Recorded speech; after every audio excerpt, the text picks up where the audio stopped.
8 days have gone by and now 7 practices for the New Orleans Saints. They were back in full pads and back outside at the Osher Sports Performance Center. Hi again, everybody. Welcome into the Saints Training Camp Report with John DeShazier. I'm Sean Kelly. Great day outside. Wasn't too hot. Cloud cover early, JD, and then the sun came out. But certainly, weather-wise, this was one of the best we've seen through these first 8 days. Yeah, even when the sun came out, it wasn't quite as warm as it has been earlier in camp. So I think the players enjoyed what they did receive from the weather today. Yeah, we enjoyed watching Red Zone today. It was really the first full kind of Red Zone install that we got to see, John. And fans, media, players, they all love that portion of the field. Well, yeah, not full contact, but I think they still got some valuable work done. There hasn't been any live hitting yet.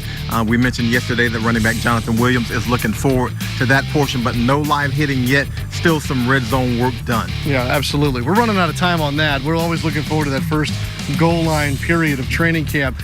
It's not as prominent as it used to be, but as we creep toward the weekend and, of course, then preparation for preseason game number 1, we'll see that soon enough. Head coach Sean Payton had this to say after practice today, and you'll notice something different. The offense gets a little shine here. I thought offensively we were better today. Defensively, not as good. And listen, tomorrow will be on the same installation. We'll work more red zone, but I thought, each practice goes back and forth that way, but I thought overall, offensively, there were a lot of good things. Defensively, we've got to be better. John, it was a better day for the Saints offense. I thought especially up front with the offensive line. Yeah, I think that unit entirely has struggled in this training camp, and that's a testament to what they've been seeing defensively, but I thought they did have a really successful day in that red zone. Scored some touchdowns, a lot of competitive plays down there. Michael Thomas with a nice catch. We saw Alvin Kamara come through with a touchdown. Boston Scott ends up with a touchdown. So I thought they got a lot of productivity down there. They were spiking those touchdowns too. John, they've been awaiting that. They earned it today. Look, they've been doing that, and now the defense is going to make them pay for it, because the defense has been chirping, but they haven't been spiking when they get some turnovers. And last year we saw that. I know Aaron Glenn and Dennis Allen are going to tell that unit, look, when you get it, celebrate, because they're going to do it on you. Absolutely. There were still some bright spots for the Saints defense today. A takeaway in particular for A.J. Klein. We'll focus on that here shortly enough. But Klein did speak with us after practice and talked about the great start that the Saints defense has had to this training camp and maybe why they're so much better than what we remember from a year ago in camp. Well, I think we've played well. I think obviously having the entire group back and a few new pieces, I think we're obviously feeling a lot more comfortable this time than last year. So I think moving forward, like you said, we think we got the best, but there's things on tape that we see that we need to correct that we can still get a lot better at. But obviously come out here and compete against our offense, being one of the best in the league, is obviously a great test for us every day. All right, yeah, so the Saints defense has been good, but again, to reiterate, the Saints offense had a pretty nice day here. More from A.J. Klein coming up. He's in our spotlight in just a moment. John, yesterday we introduced everybody to Brandon Tate, one of the newest players signed here during training camp. Today was our first chance to meet with him. He wears number 87. Well, he's the newest guy with the rose, according to Sean Payton. I mean, it's like The Bachelor. He said, you got 12 guys with roses. Brandon Tate, if he's going to make this team, it will have to be as a returner. Now, yes, he's a receiver and he's a veteran, but he looks smooth in the return game out here. No live bullets just yet, but he looked pretty smooth catching and returning punts. Head coach Sean Payton happy so far with Brandon Tate. I think, listen, that's the first vision. He's experienced, and so his skill set in regards to balance and getting under the ball, all of those things he does pretty well. Well, right, man, it's training camp, man. Everybody was just competing for a job. So like I was telling them, just take it one day at a time, one play at a time, and just focus on myself and getting better every day. What makes an effective punt returner? You got to trust the 10 guys in front of you, because without them, there wouldn't be no good returner. So just putting trust in your teammates, man, just being on one accord. All right, John, we've covered a few things about practice today. Is there anything I'm leaving out? Anything standing out to you from this Thursday workout? Well, a couple of guys missing. Tight end Benjamin Watson, again, did not go today. Defensive end Marcus Davenport, again, did not go today. Neither did running back Shane Vereen. So we're going to continue to monitor those guys now. Davenport and Vereen were on the practice field, so we saw them. We expect them to be back pretty quickly, but they didn't participate today. All right, good news on that front there. Stay with us. When we come back, we'll continue here at Saints Training Camp with Saints linebacker A.J. Klein, one-on-one. Welcome back. Saints linebacker A.J. Klein, kind enough to join us. A.J., so far so good. Training camp has looked awfully sharp on the defensive side of the football, it seems. Yeah, I think we're making progress. Obviously, we're really happy with the progress that we've made, and obviously from this point last year, we're way far ahead from where we were. So looking forward, we just want to keep building on these days, keep stacking these blocks, and getting this good base leading to Jacksonville. Can you put your finger on perhaps what has allowed you all to take that nice big step? Well, I think just having a year together as a group. I know there's a lot of new faces last year. We have a few new faces this year, but those young guys that we had last year, they have a year of experience, and I think we're just a more confident unit this year. Obviously being unproven going into last year and coming off of a good season last year, we have high expectations for ourselves, and we're trying to live up to those expectations that we're setting for ourselves. I'm pretty sure this is a good thing, but I'm having a hard time differentiating between 1, 2, and 3 groups of linebackers. It seems so interchangeable. There seems to be no drop off. No, that's the best part about our group. We all have experience. We're all talented. I mean, I can't say enough about this group and the amount of experience and selflessness and just the quality guys that's in this group. And obviously it shows on the field too. We all 1s, 2s, 3s, we all play well.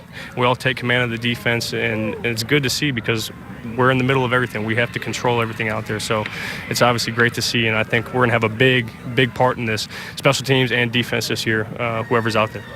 Tell me about your interception. Can you describe it for me in real time almost? I didn't do much. Playing a little cover 2, but that ball was tipped. I think it was Stallworth, actually. I don't know if it was Stallworth or Devereaux or somebody, but one of our 3 techniques dropped into some coverage, and the ball was just tipped in the air, and it kind of just fell right in the breadbasket. So didn't have to work too hard for it. But, hey, anytime you get a turnover, I'll take it. That's not the only turnover you linebackers have grabbed this week. Yes. It's been, whether it be picking one up off the ground or even, I think Alex had one on Monday. We had a couple. Alex had one with a great acrobatic catch. DeMario had a great interception late in practice.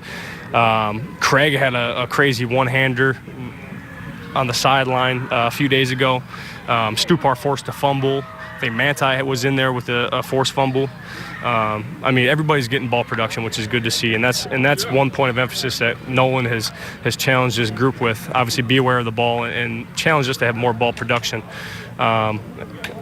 We take the ball away, we give it back to our offense. Obviously, they're going to do their thing and score. So, there's another former Panther wearing black and gold defensively. Yes, sir. Tell me about Kurt Coleman, what he's like, and what he'll add to you guys. Well, Kurt Coleman's a great leader. He's fiery, he's knowledgeable, he understands the game, and he plays a lot bigger than he really is. He communicates very well, and I know when we were talking about picking him up, and I'm glad that we did. And I talked with somebody here, but they asked me my opinion of him. Obviously, I speak really highly of Kurt, playing with him in Carolina, but he's a pro's pro. He gets the job done, and I'm really excited to have him on our defense. Help me take the temperature of camp right now, in that you're now past that first day off. The preseason game, that first one's coming up, but it's still a little ways down the road. How many days? Well, if we're going to count here, we're 6 to 7, I guess, from getting there. What's this portion of camp like for you guys as players? I think this portion, coming off of our off day, we had a great day of practice inside yesterday. Getting out of the heat, had some fresh legs. Today is obviously a little bit of a test, coming back outside, getting in the sun. But right now, it's focusing on pushing through the soreness, pushing through the mental fatigue, the long hours. But when we come out here on the field, we got to get the job done. Like I said earlier, we didn't necessarily, as a defense today, we didn't practice our greatest. It wasn't our best effort today. That's the best thing about camp. We got 6 to 7 days before Jaguars. Come back out tomorrow, shore things up, and obviously play better. And I know everybody's looking. I'm looking forward to see this tape, put it to bed, because I know I didn't do my job today. I didn't play well enough today, and I'm excited to get back out here tomorrow and work. You can only get analysis like that here, that's for sure. AJ, as always, thanks. Welcome back to the Saints Training Camp Report. While today was a little better weather-wise, it has been scorching hot most of the time. We know more of that to come. John, that brings up something that I noticed right away when I took the practice field today. That's this big box at the end of the practice fields. It looks just like something you'd see on the back of an 18-wheeler. Well, you've heard of the cold tub. Well, this is the cold tub times 50, I believe, or something like that. I mean, we're talking about a box that essentially is a freeze box, a freezer for the players to get that core temperature down and hopefully keep these guys a little bit more efficient in practice. Yep, head coach Sean Payton told us all about, what did he call it? The cryo what? I guess, I don't know exactly what it is. I'll call it the cryo box. I'm not exactly sure what it is. Here's head coach Sean Payton. That's listen, that is Boudreaux Sports from Lafayette, Louisiana. I have to put that plug in. It's basically a cool truck. And so instead of that 10 at 67 degrees, that truck's at 25 degrees. So their periods of practice, and today wasn't a real hot one, but where we can get a position group in there to cool their core body temperature around, down. By far, that's the most efficient unit I've seen. So it just got it. How does it arrive? How do you arrive at 25 degrees? No, that's the temperature if you're an Atlantic salmon. All right, so that's a nice, cool way to end today's Saints Training Camp Report. Back at it tomorrow, John. We'll head into kind of the weekend schedule. Looking forward to that as we make our way toward that Tulane practice on Sunday night. Yeah, each step gets you a little bit closer to that first preseason game. And I know that's what these guys are anticipating now. They're probably getting to that point where they're a little bit weary, sick and tired seeing each other and competing against one another. The wins and losses are stacking up, yes, and you're getting that competitiveness, but they're ready probably to start hitting and then to start hitting somebody else. Agreed. Tomorrow's practice is scheduled to be outside. It is closed to the general public, so you'll want to stay with us at NewOrleansSaints.com, and of course coverage on CST as well. For John DeShazier, I'm Sean Kelly. So long again from Saints Training Camp.